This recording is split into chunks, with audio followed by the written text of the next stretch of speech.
Dear students, welcome to the session.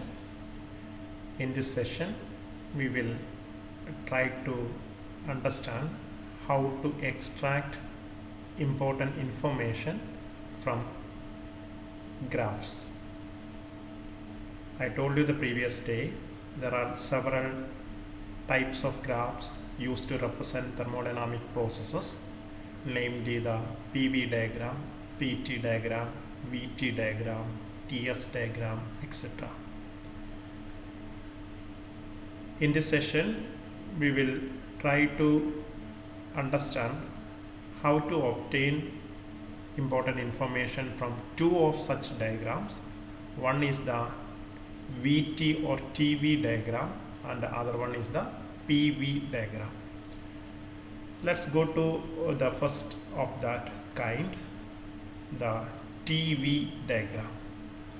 Here I have taken the temperature along the y-axis and the volume of the system along the x-axis. And from the graph you can see it's a straight line passing through the origin. I have drawn this graph for an ideal gas system. And from the nature of the graph, you can infer that this graph corresponds to an isobaric process. How do we conclude that it is an isobaric process? The answer is in the equation of state obeyed by ideal gas. You know, for 1 mole of an ideal gas, the equation of state is given by PV equal to RT. I am interested in knowing the variation of temperature with volume of the system. So in this equation, I will retain V and T and keep other things to the other side. So how do I write this equation? This equation becomes V is equal to RT by P. V is equal to RT by P. Now you can see that volume will be directly proportional to the temperature if and only if these two quantities are constant.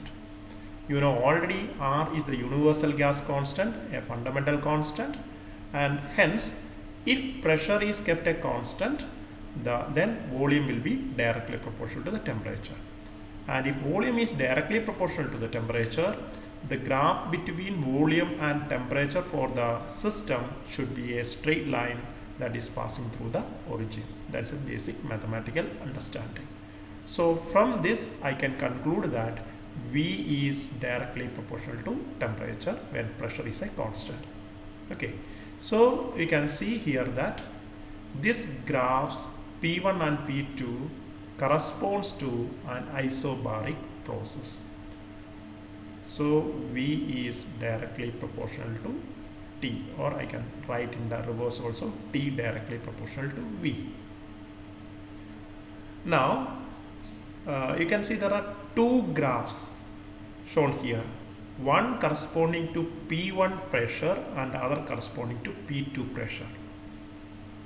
So these are the two different graphs corresponding to maybe the same system but under two different pressure conditions. When I keep the value of pressure of the system equal to P1 and I maintain it as a constant, so P1 equal to say a constant C1, and I study the variation of temperature with volume for that system, then I will get the first graph. And when I did the experiment keeping pressure equal to some new constant, say C2, I varied the volume and the temperature, I got the second graph here, P2. So you can see that both these graphs shown as red here belongs to maybe the same system undergoing two different isobaric processes, one at a lower pressure, other at the higher pressure. Now suppose you want to find out which of these pressures are more, whether P1 is greater than P2 or P2 is greater than P1, that also can be predicted from the nature of the graph. Let us first see how to predict which pressure is greater or lower. So to do that, there are several methods. One method is this way. First, you can just understand this is the relationship. V is equal to R by P into T. Now, this is of the form Y is equal to mx, which is nothing but the equation of a straight line passing through the origin. Okay. Now, you can see here m in the equation represents the slope of the straight line, and hence corresponding to the slope of this straight line, in the equation V proportional to T, you have got which quantity? You have got the quantity R by P. Now okay, here but there is one word of caution I have to make. Here you have taken y-axis as temperature, but in this equation that I have taken, be careful about this one when you do it next time. I have taken the equation, I have just taken the volume on the x-axis here, but corresponding to this equation you can see that the volume has taken the position of y. So what you can do here, either you can just redraw the graph with V and T interchanging its labels, or let me do for the time being, since you are given a graph, okay, what I am doing is that I am rewriting this equation in the other way. How do you rewrite this equation? So that this is y-axis as usual, common convention, and this is x-axis. How does these two match? I am rewriting the first equation in this way. See, how do I rewrite? I am writing see T, which is my right side here, okay. T is equal to, nothing wrong in that one mathematically, T is equal to P by R times V. Is right? T is equal to, I have taken this R to the other side, T is equal to P by R times V. Now we can see that this is very much corresponding to the equation y equal to mx. So m is P by R, x is V. So everything matches with the equation. So you have the freedom to rearrange in the way you need it. Clear? Now this is my reference equation. So in this equation, m is a slope. So slope of the graph is equal to m. And which quantity is there in place of m in our equation here? So that is what? P by R. So you can see now the ratio P by R is representing the slope of these two graphs. Now you know R is already a constant. So I can say that the slope is directly proportional to the pressure. Slope is directly proportional to the pressure. Okay, in this graph. Slope is directly proportional to the pressure in this graph. Right? So which of these graphs are having higher pressure? No doubt about it. You know, P1 is having more slope compared to P2. P1 is having more slope compared to P2. So what you can say that the one having greater slope is having greater pressure. You know that P1 is having greater slope. So what I can conclude is what? P1 is greater than P2. P1 is greater than P2. So that is our conclusion. Hope you understood how to reach the conclusion by considering the slope of this graph. I'll give you another method also if needed to check which one is greater or lesser. So to do that, what you do, you can just drop a perpendicular.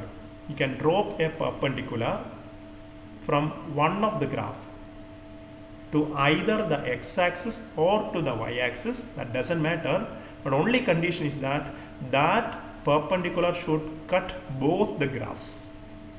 Okay, if I drop the perpendicular here, there is no use of it. If I drop the perpendicular here, you can see that suppose that I'm dropping a perpendicular right here. Suppose that this is my perpendicular, I am dropping to the x-axis, then it will cut the x-axis or the volume axis at a particular point. Let me say that this is some value of V, right? Now, corresponding to P1, let us find out what is the temperature. What is the temperature corresponding to P1? So, let me call that temperature as T1. Now, you know this perpendicular is intersecting the graph for P2 as well. P2 as well. Now, you can see that corresponding to this P2, there is a temperature. Let me name it as what? T2. Got it? So, this is the thing you have to keep now. So, now what I'm going to do is that I'm going to take only two variables here. I'm going to take only two variables here. What are the two variables here? One is P1 and corresponding temperature is what? T1. The other one is P2 and the corresponding temperature is what? T2. And when I take these 4 points, I have taken care that the volume is constant. So it is something like what is known as an isochoric concept. Volume is constant. Okay, when I do this calculation. Now let me come to this idea. Okay, so again you can come to this idea. Either you can go here or you can go here. See, my equation is what? PV is not PV equal to RT. My equation is PV equal to RT. Okay, and in my analysis here, I have kept this V as a constant. V is a constant. R is already a constant. So, in this particular analysis, I have kept V as a constant and already see R is a constant. Now, don't you get a relationship between the remaining two variables here? That is pressure and the temperature. Okay, you can see that now I can write pressure is directly proportional to the temperature because everything else is constant. Pressure is directly proportional to the temperature. Okay, and now it's not very easy to conclude. So, when temperature is higher, pressure also will be higher. That is the idea that you are going to get from here. So, what does it mean? Now you can look back to our graph and notations. See, T1 is marked here corresponding to P1 and T2 has been marked here corresponding to P2. Clear? Now, it's not very easy to see that T1 is greater than T2 because this is our origin. Of course, T1 is away from the origin compared to T2. So, clearly, since in my diagram or in my construction, T1 is greater than T2. That is from my construction. Automatically, if P is directly equal to T, what should I write?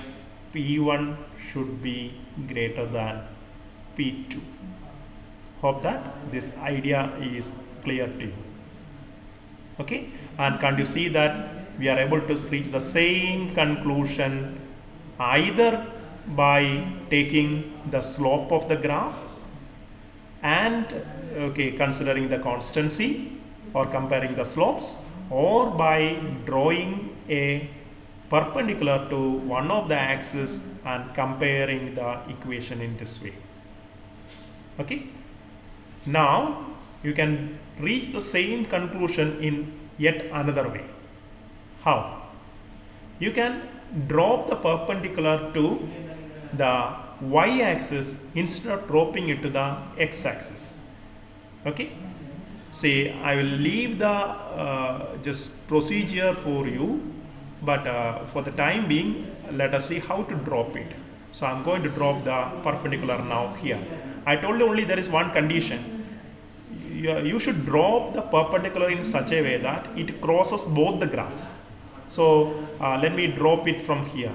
I'm dropping it from here. For the time being, I'm dropping it from here. Okay, so let me drop the perpendicular from here. Yeah, so I'm dropping the perpendicular to say my y-axis. Can you see? Let it be touching at a point, say T. Okay, now what do you have to do? You have to draw perpendiculars to the x-axis. We are doing just the reverse now. So I am dropping perpendicular to the x-axis. See, this is what I am doing. And I am dropping another to the second curve. Okay, so it should be a, of course, it should be a perpendicular. See that, just make sure that it is a perpendicular. We do it like this once again. Yeah, it's okay now. Now, what you can do? You can just, this point here, it corresponds to P1. So let me call this volume as V1. This point here corresponds to P2. So let me call this one as what? V2. Clear to you? And from diagram, you can see that V2 greater than V1 is not the thing. V2, I'm writing it here. V2 is greater than what? V1. Is it okay? Right? And we have kept the temperature as a constant. In this analysis, we have kept the temperature as a constant. Don't think that I'm talking about an isothermal process. In this particular analysis, I have kept what? Temperature as a constant. Now what do you have to do? Once again, you go back to the equation of state. You'll understand why equation of state is that much relevant now. So I'm going back to the equation of state, which is that equation, PV equal to RT. Now I have kept T as a constant. So already you can see T is a constant. Clear? R is a constant. So what do you get? PV equal to a constant. You know, this is nothing but representing an isothermal process. PV equal to a constant. So when PV equal to a constant, what do you get? I can write pressure is inversely proportional to the volume. Pressure is inversely proportional to the volume. Now, which means that lesser the volume, greater will be the pressure. Is not the meaning? Lesser the volume, greater will be the pressure. So let us come back to our graph. Which one is having lesser volume? V1 is lesser than V2. So the pressure corresponding to V1 should be what? Higher pressure. Is it not clear? The pressure corresponding to V1, which is that pressure? That is P1. So P1 is higher than what? P2. It's not the same thing that we do. Since, how do we do conclusion? Since okay, I can say V1 is less than V2, I can conclude P1 is greater than P2. Can you see that you have reached the same conclusion that could reach either by the first method here, or by the second method here, or by the third method here. Hope this technique or this method of analyzing a graph would help you to understand the nature of such graphs or any other graph, not only in thermodynamics, be it any topic. Whenever you can derive information from the slope of the graph, it will help you much better. Okay, so we will come back to another problem in the next session. Thank you.